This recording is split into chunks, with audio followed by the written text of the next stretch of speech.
important to tell me about that one. And this is how you remember it. Rifampin, red tears. So we got all this hepatotoxicity, anemia, but also with the red secretions. So here's another one, another kind of commandment of antibiotic therapy. It says interfere with the efficacy of oral contraceptives. Very fancy for saying the birth control pill won't work, therefore what? Use another birth control method, or don't do the nasty, or go bowling, do something outside the house.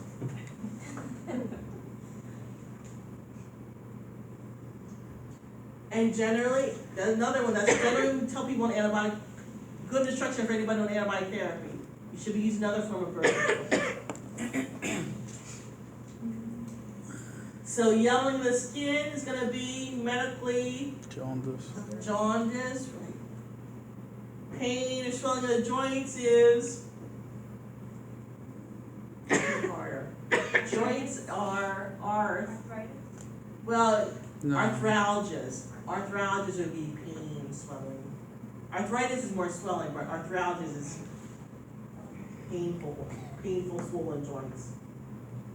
And loss of appetite is, anorexia.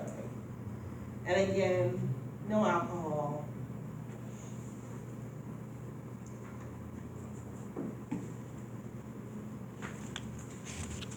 So now, PZA. So for PZA, same things. I know they have that Tabrazid, because I'm not being, I never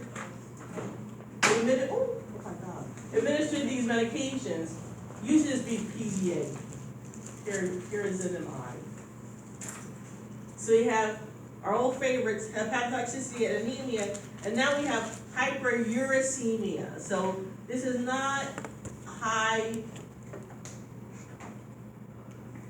BUN, it's actually high uric acid.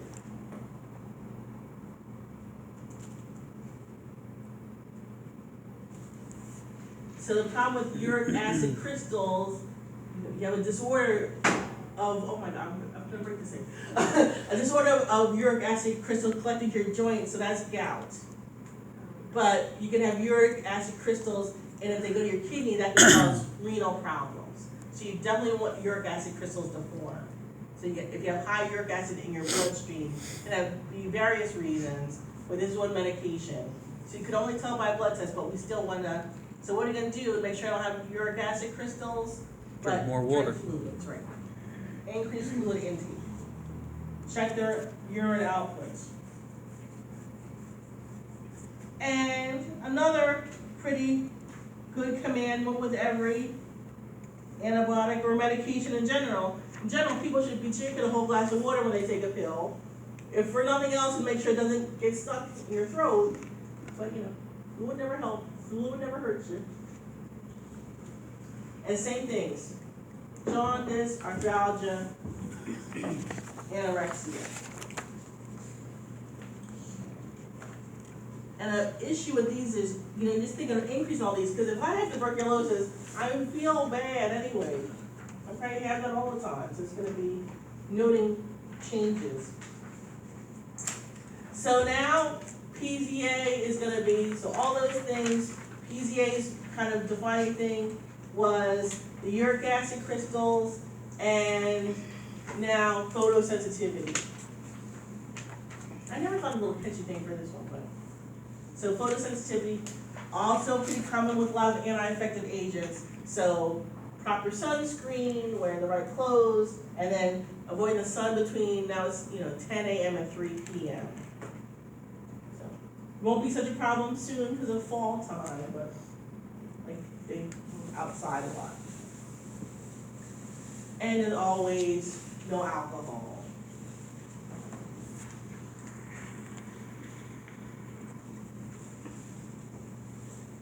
So now ethambutol. And so to remember this one, I always think like E for eye chart, because here's one where you have most visual changes. So remember, they're getting an eye baseline exam to see how they have changes. And a lot of times it was, you get red-green color blindness, so that's why I think we call big E for eye chart. So if they have any vision changes, also still worried about the high uric acid, so the uric acid crystals, so they're drinking a lot of fluid. So these are color blindness? Yes. Color blindness?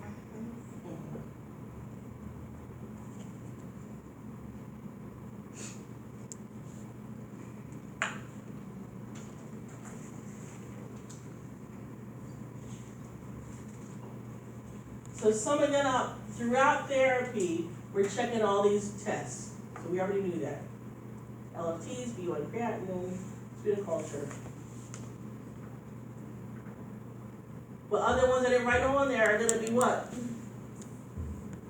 Is that CBC, because remember, some of them it was anemia and thrombocytopenia.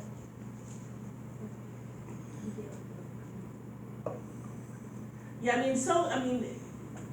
they might be checking their electrolytes anyway for it, but they know the B1 and creatinine is in the electrolyte panel, so.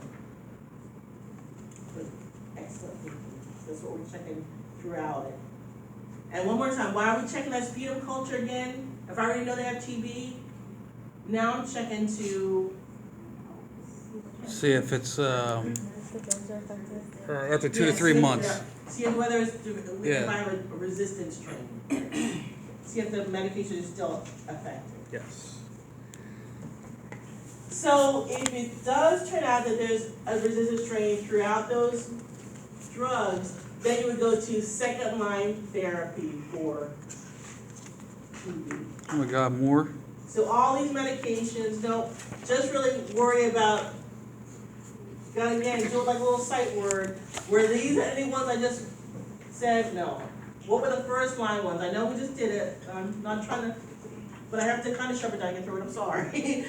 So the first line ones again are INH, PZA, ethambutol, and rifampin.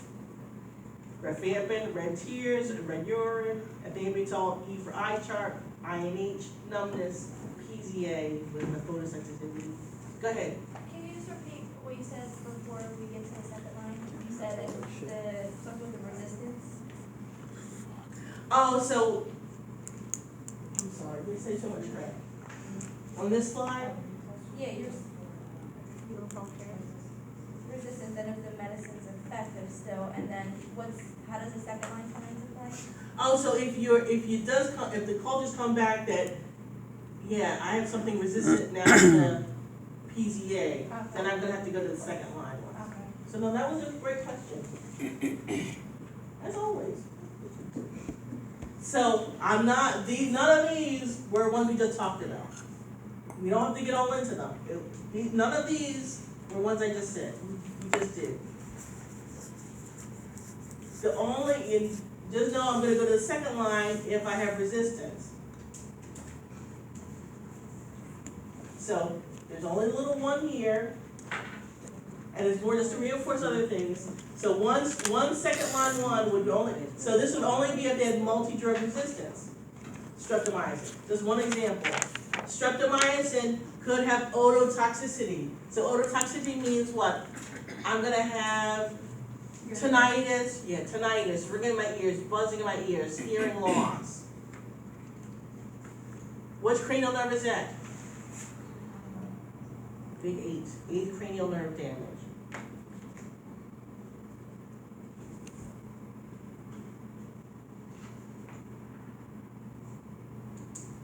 And then also could have some nephrotoxicity, so I'm checking the B1 and creatinine and the urine output. So normal urine output, one more time, is gonna be the 0.5 to 1 milliliter per kilogram per hour. And at home, I'm not doing that, so what I'm gonna say at home, do you feel like you're urinating as much? Have you noticed a decrease in the amount that you go to the bathroom? So even with streptomycin, we wanna increase their fluid intake to minimize that risk for nephrotoxicity. Unless, so remember, because we're not talking about healthy people here, they could have, even though it's not listed, they certainly could have heart disease, they certainly have other things. So, how am I gonna know that I'm retaining fluid at home? If you're edemic or have You have to have edema. peripheral edema. Now, is the person gonna say, oh, I have peripheral edema? No, they're gonna say what? That my slippers on, I can't put my shoes on today. I can't fit, they come in, they got their slippers all cut up because they can't put their feet in them. Their socks are cut because they can't put them on anymore. They could notice some weight gain, they could have a scale, but they could notice that their clothes don't fit anymore. So you have to think of, and even test question wise too, think of things that patients are gonna say to you, and what they're gonna be doing at home. Because people, they may or may not have a scale at home, but they put on the same clothes, put on the same shoes and socks. Their rings, I can't put my rings on.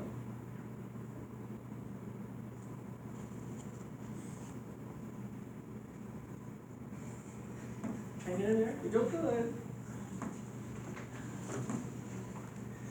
So, resistant strains could easily require more than 4 medications. So that's why, if they're available as a combination agent, I wanna go for that. So, because if I have to take 1 or 3 medications, and I can have 3 in 1 pill, more likely I wanna take it. Adherence is critical, and that's again where we get the direct observed therapy. So, big old fat box, 454.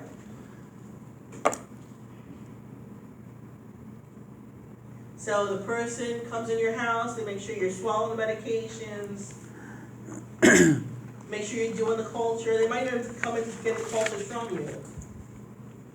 But they could be on home isolation, so they're really not supposed to leave their house for up to 6 weeks. So one more time, on page 454, there's no number to it, but it says transitional care. Talks about the direct observed therapy, but it is just what I said. No reason to lie. It has 6 weeks of healing. What are they doing for lunch? Now, years and years ago now, this lady, another lady from Cup, eccentric lady, she had TB and they were trying to get a court order because she was still legally competent, but she wanted to go back to her house, like there was no power in her house, there was no running water, and apparently she had scads of money, she just didn't want to fix anything. But she also had TB, so she couldn't go home because it was a public health issue. I don't know how it ended. I was there with students though. So, nursing implementation, remember, we always want to think about health promotion, number 1, acute intervention, and home care. So as far as promotion, we gotta, screening on high-risk groups. So remember who's high-risk groups? The elderly, incarcerated, homeless, coming from a different country.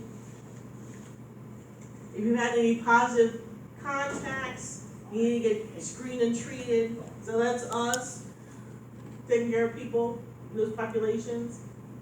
And then positive skin or blood test needs chest x-ray for further workup. Because maybe it's not TB, maybe it's something else.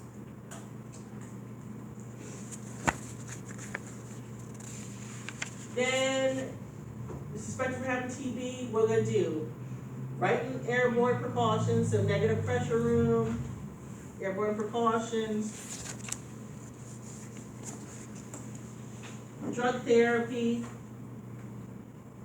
and then medical workup. This is, could be other things. Because you certainly could have TB and cancer, that would be a bad day. So, teach them about tuberculosis and the prescribed treatment. So what are we gonna lead off with? You come back positive for TB, which is gonna be, how long is it gonna take to tell somebody that? At minimum 3 days, maybe even 4, because remember we have to get those sputum cultures back. So you have to tell them to write that same night they get admitted. But they're gonna be medicated for a long time. They're gonna avoid alcohol. And what else is hepatotoxic, commonly available over the counter? Yeah, acetaminophen, and unfortunately, NSAIDs too, so, you know, and we talked about, well, you just said give them the NSAIDs for this threatened pain, but you just make sure they're taking them as prescribed. You know, they shouldn't be taking 800, you know, you might have to take 400 or 600, and, you know, make sure they're taking it at the appropriate interval. Because many times people think with over-the-counter medications, oh, I can just, you know, keep taking them. Well, you can't. Then skin tested, if they're living with somebody who's known to have an infection, you know, everybody in the household should be getting tested. And then what their support system's like and their resources, you know, force over. Just released from jail or homeless, like what are your resources gonna be like? So one more time, direct observed therapy. So this is to help, you know, just reinforce education about TB while they're at home. They're getting this culture every 2 to 4 weeks.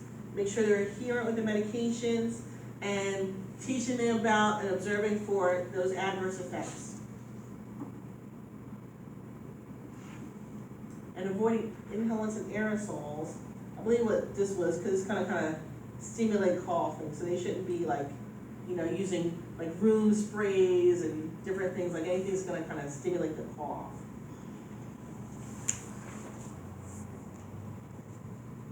So for respiratory evaluation, to make sure things are working out, what would I expect? What's gonna be, if we're inspecting just the respiratory system, so I'm looking for their, like how they look, just their depth, their ease, you know, they should be, you know, even on labor when I look at them breathing.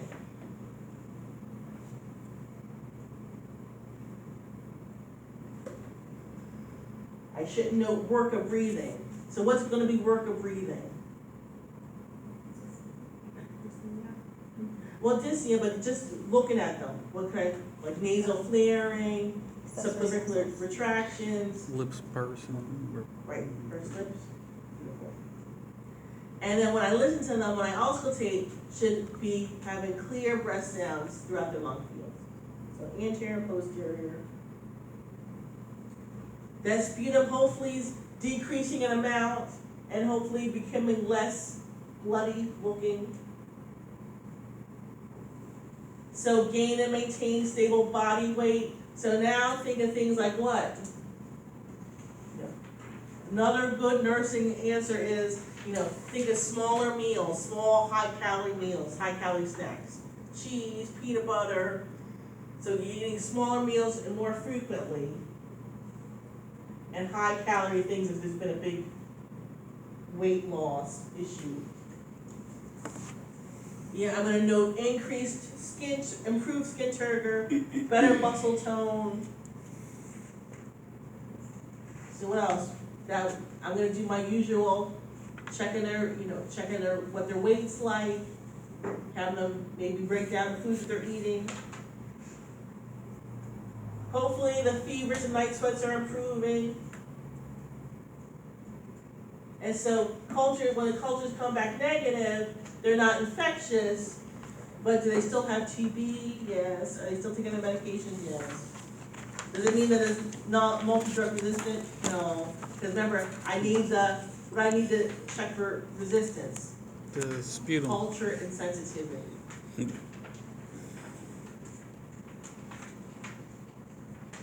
So then home care, we got, you know, low-cost community clinics, like health centers. There's tons in Philadelphia. I don't know about the suburbs. I think they're in suburbs too, but there's different numbers for the ones in Philadelphia. Home care nurse, I didn't mean to disrespect anybody. CNAs, LPNs, I'm sure there's even home care respiratory therapists. And then at least 1 year, but could be longer than that, because they could be on it from with the drugs more than 1 year. So right before a well-deserved break, we're looking at, so think of high-risk populations, assessment findings, so that means, you know, for that, when it gets reactivated or the symptomatic infection. So symptomatic infection and the reactivation is gonna be the same thing. What are we doing about this diagnostic testing? So we talked about chest X-ray was easy, but what are you doing about that? How do we get that sputum culture? Airborne precautions. So a lot about the medication teaching, and really for the TV meds, just stick with the PowerPoint because they're not really outlined that well in your textbook, but in what's this stupid thing called? Just forgot. ATI, they'll be your ATI textbook, but yeah, you have enough to worry about. I wouldn't do separate med templates. If you just stick with what's on here, these are the kind of classic questions. Like I say, you don't have to worry about different combinations for different regimens. And nutrition, so remember, it's gonna be promoting weight gain if they had a, big weight loss. That old B6, make sure they have adequate B6. And the home care, so the big thing about the home care was that DOT. You got what DOT?